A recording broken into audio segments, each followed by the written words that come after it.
아직도 그날 밤이 생생합니다. 60세의 나이에 통장에서 5천만 원이 사라지고 40년 친구가 공범이었다는 걸 알게 되었어요. 처음엔 늦깎이 로맨스인 줄 알았는데 나중엔 제가 계획된 사기의 타겟이었다는 걸 깨달았죠. 모든 게 제 욕심 때문입니다. 그 나이에 사랑을 꿈꾼 제가 바보였어요. 저는 이경숙입니다. 서울 강북구 초등학교에서 37년간 아이들을 가르쳤던 교사였습니다. 강북구 수유동 언덕배기에 자리 잡은 초등학교는 제 청춘 그 자체였습니다. 1985년 23세 나이로 발령받은 이후 수많은 아이들이 제 품을 거쳐갔어요. 교단에 서서 분필 냄새를 맡으며 보낸 37년의 세월. 그 시간 동안 저는 누군가의 선생님이었고, 누군가의 아내였고, 누군가의 어머니였습니다. 하지만 정작 이경숙이라는 한 여자의 삶은 어디에도 없었어요. 남편 김정우는 같은 학교 수학교사였어요. 교사 부부라는 안정적인 삶, 두 아들을 키우며 성실하게 살아왔습니다. 하지만 남편은 3년 전 급성 심근경색으로 세상을 떠났어요. 58세, 아직 젊은 나이였죠. 그날이 생생해요. 새벽 3시 갑자기 가슴을 움켜쥐며 쓰러진 남편을 119에 신고하며 울부짖었던 제 모습이요. 응급실에서 6시간을 기다렸지만 의사는 차가운 목소리로 말했어요. 죄송합니다. 최선을 다했지만 35년 동안 함께 해온 인생의 동반자가 그렇게 떠났어요. 장례식장에서 조문객들을 맞으며 저는 마치 꿈을 꾸는 것 같았어요. 이제 나는 누구지? 선생님의 아내도 아니고 아이들 아빠의 엄마도 아닌 그냥 홀로 남겨진 60세 여자일 뿐이었어요. 남편이 떠난 후 제게 남은 건 수유동 60평 아파트와 퇴직금 1억 2천만 원, 그리고 적막한 침묵뿐이었어요. 아들들은 각자 결혼해서 바쁘고 가끔 안부 전화가 전부였습니다. 큰아들 민수는 서울 강서구에 살면서 IT 회사를 다녀요. 둘째 민호는 부산에서 중학교 교사를 하고 있고요. 둘 다 착한 아이들이지만 각자의 가정이 있으니 매일 연락할 수는 없죠. 엄마, 너무 큰 집에 혼자 계시지 말고 작은 곳으로 이사하는 게 어때요? 민수가 가끔 말했지만 35년 살던 집을 떠나기가 쉽지 않았어요. 그 집에는 가족의 추억이 너무 많이 스며 있었거든요. 엄마, 혼자 계시지 말고 뭔가 취미활동이라도 하세요. 큰아들 민수의 말에 문화센터도 다녀보고 등산 모임도 나가봤지만 어디에도 제자리가 없었어요. 60세 홀로 된 여자를 바라보는 시선들이 불편했거든요. 동정과 연민, 때로는 경계의 눈빛들이요. 수유문화센터에서 열린 서예교실에 한 달간 다녀봤어요. 하지만 그곳 사람들은 모두 부부로 왔거나 오랜 친구들끼리 와서 이미 그룹이 형성되어 있었어요. 저 혼자 덩그러니 앉아서 붓을 들고 있으면 너무 외로웠어요. 등산 모임은 더 심했어요. 북한산 등산회에 나갔는데 다들 홀로 되신 분이시구나 하는 표정으로 저를 봤어요. 친절하긴 했지만 그 친절함 속에 숨어있는 동정의 시선이 견디기 어려웠어요. 혼자 집에 있는 시간이 길어질수록 TV만 보며 지내는 날이 많아졌어요. 아침에 일어나서 커피 한 잔 마시고 뉴스 보고 드라마 보고 저녁 해먹고 또 TV 보고 이런 일상의 반복이었어요. 가끔 남편 생각이 날 때면 눈물이 났어요. 특히 저녁 시간이 제일 힘들었어요. 예전엔 남편이 퇴근하면 오늘 학교에서 뭐 있었어? 라고 물어보며 하루 일을 나눴는데 이제는 아무도 제 하루를 궁금해하지 않았어요. 그런 제게 단비 같은 소식이 들려왔습니다. 고등학교 동창회 소식이었어요. 경수가, 너도 이번엔 꼭 나와야 해. 벌써 몇 번을 빠졌잖아. 전화를 건 건 고등학교 때부터 친했던 박미선이었어요. 미선이는 남편 덕분에 부유하게 살고 있었죠. 남편 정우진 씨는 강남에서 성형외과를 운영하는 의사였어요. 미선이와는 결혼 후에도 계속 연락하며 지냈는데 특히 제가 홀로 지내게 된 후로는 더욱 자주 안부를 물어주었습니다. 이번엔 정말 재미있을 거야. 다들 60 넘어서 하나둘 자유로워지니까 옛날보다 훨씬 솔직해졌어. 미선이의 말에 마음이 끌렸어요. 사실 동창회라는 건 늘 부담스러웠거든요. 하지만 이제는 달랐어요. 다들 인생의 반환점을 돌았고 허영보다는 진실된 만남을 원하는 나이가 되었으니까요. 2023년 10월 14일 토요일 오후 6시 강남구 논현동 한정식집 산들바람에서 동창회가 열렸습니다. 15명이 모였는데 40년 만에 보는 얼굴들도 있었어요. 미선이는 남편 정우진 씨와 함께 왔어요. 정우진 씨는 실제로 봐도 의사다운 품격이 있었습니다. 키가 크고 머리가 희끗희끗한 것이 나이에 비해 젊어 보였어요. 무엇보다 말투가 부드럽고 배려심이 있어 보였죠. 잘 차려입은 정장에 고급스러운 시계를 차고 있었어요. 손톱도 깔끔하게 관리되어 있고 향수 냄새도 은은하게 났어요. 첫인상부터가 성공한 의사의 모습 그대로였어요. 경숙 선생님, 안녕하세요. 미선이가 늘 선생님 이야기를 해서 뵙고 싶었어요. 홀로 계신다고 들었는데 정말 아깝네요. 정우진 씨의 인사에 괜히 얼굴이 빨개졌어요. 오랜만에 듣는 남자의 다정한 목소리였거든요. 특히 아깝네요라는 말이 묘하게 가슴에 와 닿았어요. 동창회 분위기는 화기애애했어요. 다들 60대가 되니까 예전보다 허심탄회하게 이야기했어요. 누구는 갱년기로 고생했다.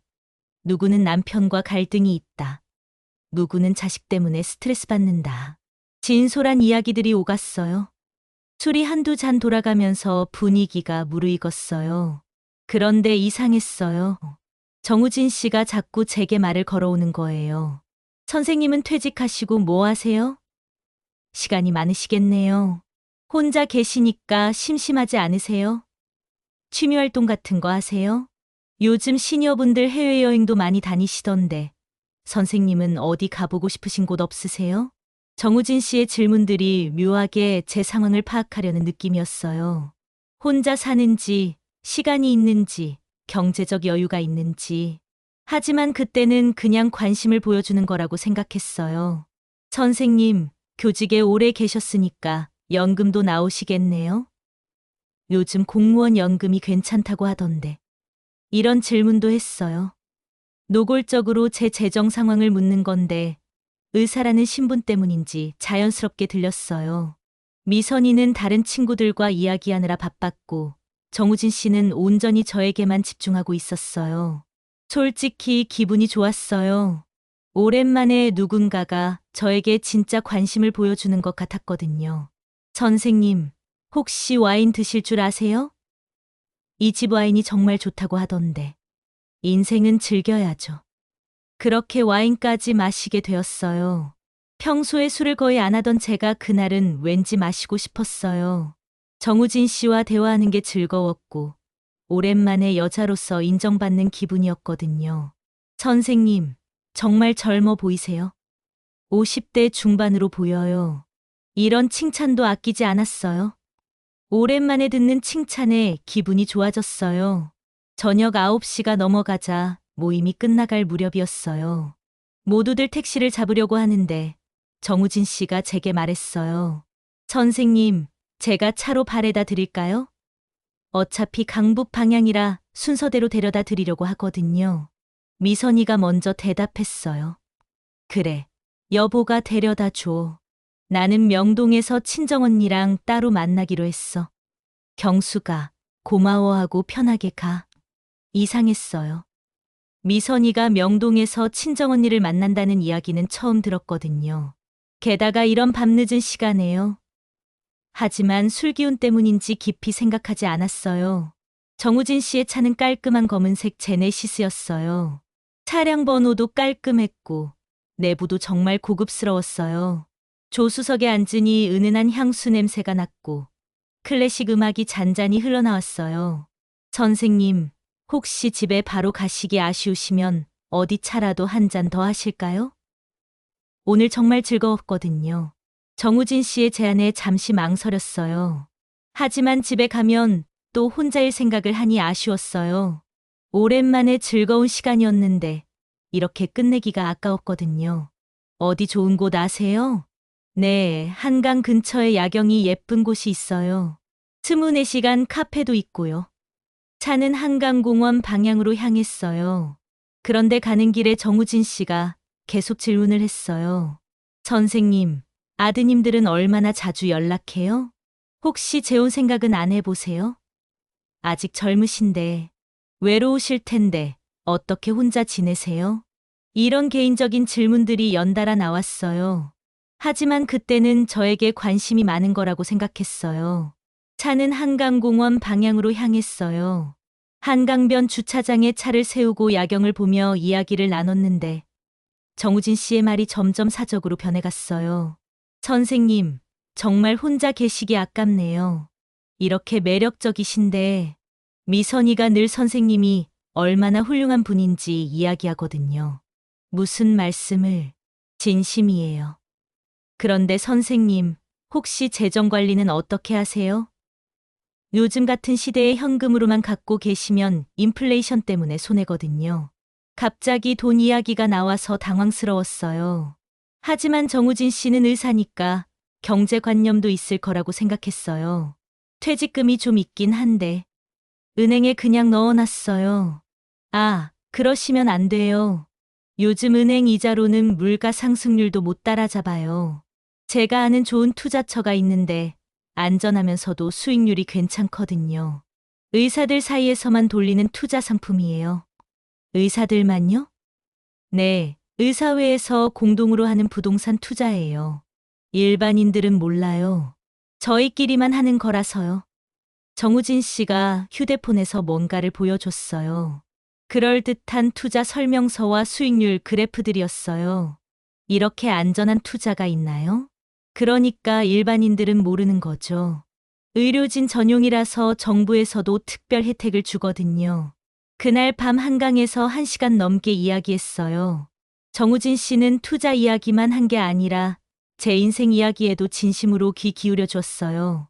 선생님 같은 분이 혼자 계시는 게 정말 안타까워요.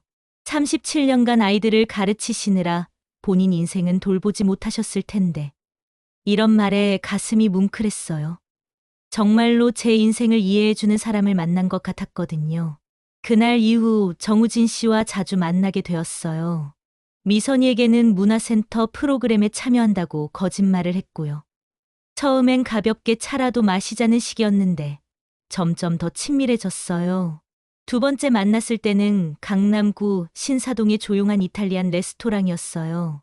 정우진 씨가 미리 예약해뒀다고 하더라고요. 선생님, 오늘 특별히 예쁘세요? 새로 옷을 사셨나요? 실제로 그날 저는 새 옷을 입고 갔어요. 롯데백화점에서 30만 원짜리 원피스를 샀거든요. 오랜만에 누군가를 만나기 위해 꾸미는 기분이 설레었어요. 레스토랑에서 와인을 마시며 이야기를 나누는데 정우진 씨는 정말 많은 것을 알고 있었어요. 문학, 음악, 미술, 저와 취향이 비슷한 부분도 많았고요. 선생님도 클래식 음악을 좋아하시는군요. 저도 바흐를 특히 좋아해요. 정말요? 저는 골드베르크 변주곡을 제일 좋아해요. 오, 정말 취향이 고급이시네요. 골드베르크는 아무나 좋아할 수 있는 곡이 아닌데 이런 대화들이 너무 즐거웠어요.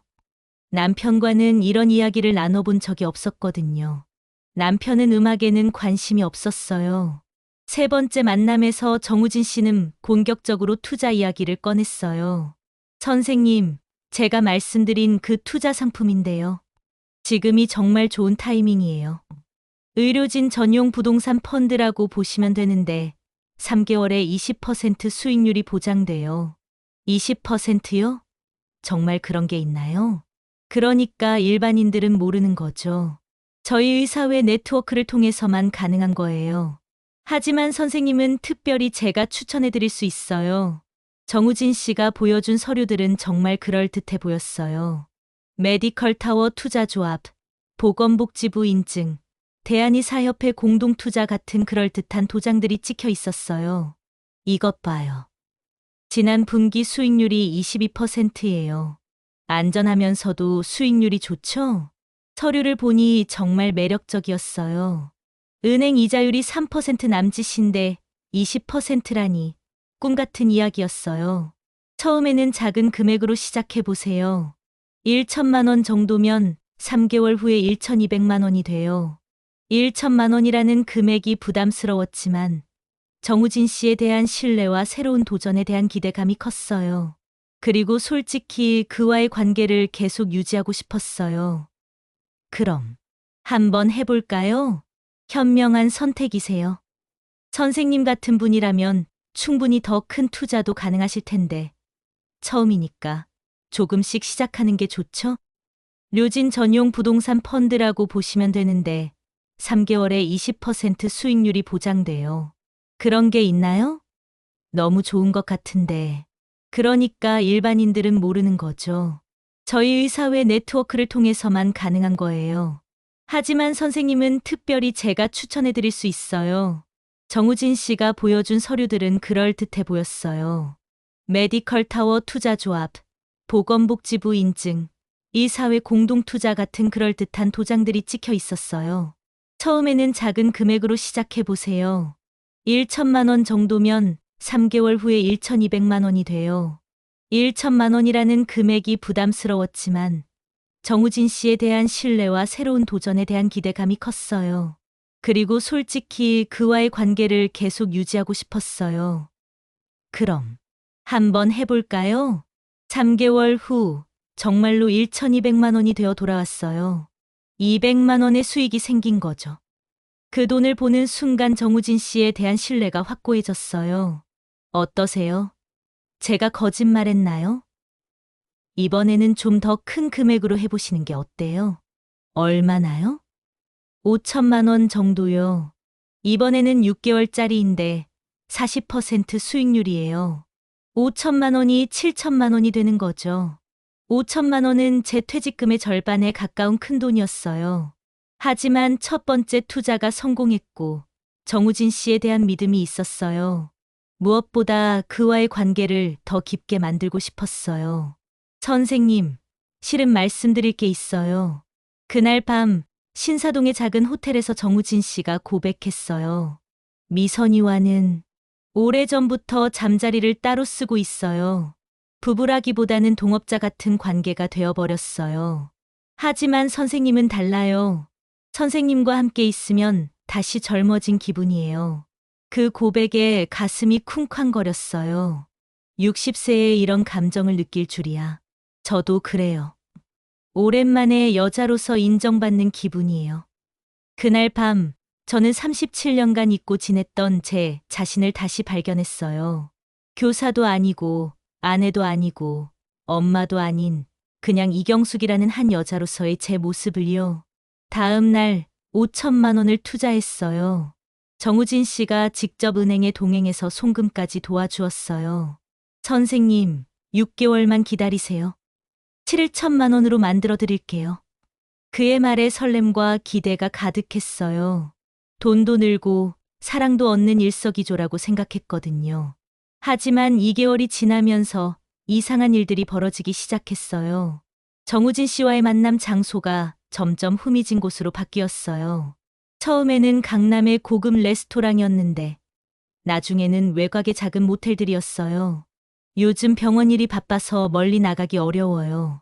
핑계는 그럴듯했지만 뭔가 석연치 않았어요. 그리고 어느 날 정우진 씨 핸드폰에 문자가 왔는데 잠깐 본 내용이 충격적이었어요. 선생님 건 잘 되고 있죠? 이번 달 할당량 채워야 하는데. 누구에게서 온 문자예요? 아, 병원 직원이에요. 별거 아니에요. 하지만 할당량이라는 단어가 계속 머릿속에 맴돌았어요. 투자한 지 3개월이 지났을 때 중간 정산을 요청했어요. 선생님, 투자는 원래 만기까지 기다려야 해요. 중간에 빼면 손해예요. 그래도 어떻게 진행되고 있는지 확인해 보고 싶어요. 지금 확인해 드리긴 어렵고 조금만 더 기다려 주세요. 정우진 씨의 태도가 예전과 달라졌어요. 다정하던 말투가 차갑게 변했고 만남도 자주 연기되었어요. 결정적인 사건은 4개월째에 일어났어요. 우연히 미선이를 길에서 마주쳤어요. 3개월 동안 연락을 안 했던 미선이었는데 그의 표정이 이상했어요. 경수가, 너 요즘 뭐해? 그냥 집에서 지내고 있어. 혹시 우진이 만나고 있지 않지? 순간 온몸이 얼어붙었어요. 무슨 소리야? 경수가 솔직히 말해. 우진이가 너한테 돈 얘기 안 했어? 미선이의 질문에 더 이상 숨길 수 없었어요. 미선아, 미안해. 정말 미안해. 역시 그랬구나. 경수가, 너 완전히 속은 거야. 미선이의 말에 머리가 하얘졌어요. 무슨 뜻이야? 우진이 지금 사기죄로 경찰 조사받고 있어. 시니어 여성들 대상으로 로맨스 스캠 한 거야. 너만 당한 게 아니라고. 그 순간 천둥 맞은 기분이었어요. 로맨스 스캠이라니.